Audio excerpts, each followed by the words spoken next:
আসসালামু আলাইকুম। হ্যালো বন্ধুরা, আজকে দেখাবো গরিবের ডায়েট চার্ট। এই নিয়মে ডায়েট করলে ইনশাল্লাহ আপনাদের ওজন কমবে। সকালে ঘুম থেকে উঠেই গরম পানি করে তাতে লেবু চিপে খেয়ে নেবেন। আসলে আমি এখানে একটা লেবুকে দুই ভাগে ভাগ করব, কিছুটা ড্রিঙ্ক ওয়াটার বানাবো আর এতটুকু শুধু গরম পানিতে অ্যাড করব। আপনারা সকালে সবার ঘরে লেবু নাও থাকতে পারে, সকালে খালি পেটে জিরা পানিও খেতে পারেন এবং সকাল থেকে দুপুর পর্যন্ত ড্রিঙ্ক ওয়াটার খেতে পারেন, যেটা লেবু দিয়ে 2 লিটার পানিতে রেখে এর সাথে 1 পিস আদা কুচি দিতে পারেন। আমার কাছে আদা ছিল না, তাই আমি শুধু লেবু দিয়েই বানিয়েছি। এটা দুপুর পর্যন্ত শেষ করব ইনশাল্লাহ।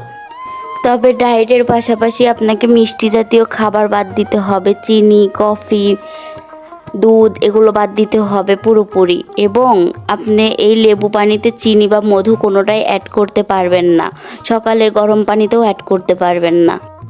আমার ড্রিঙ্ক ওয়াটার রেডি হয়ে গেছে, আপনারা দেখতে পাইতেছেন। এই যে গরম পানিও, এখন আমি গরম পানিটা খেয়ে নিব। গরম পানিটা খাওয়ার আগে খালি পেটে কিছু ব্যায়াম করতে পারেন অথবা হাঁটাহাঁটি করতে পারেন এবং গরম পানি খাওয়ার পর হালকা হাঁটাহাঁটি বা ঘরের যে কোনো কাজ 10 থেকে 15 মিনিট করতে পারেন।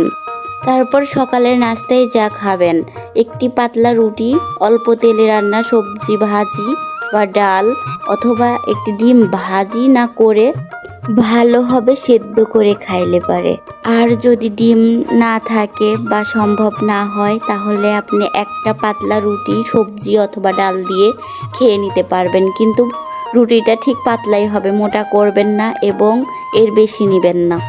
দুপুরে ভাতের পরিমাপ এবং তরকারির পরিমাপ বা কতটুকু খাবেন তা জানতে আমাকে কমেন্টে জানাতে পারেন, ইনশাল্লাহ আমি পরবর্তী ভিডিওতে তা জানিয়ে দেব।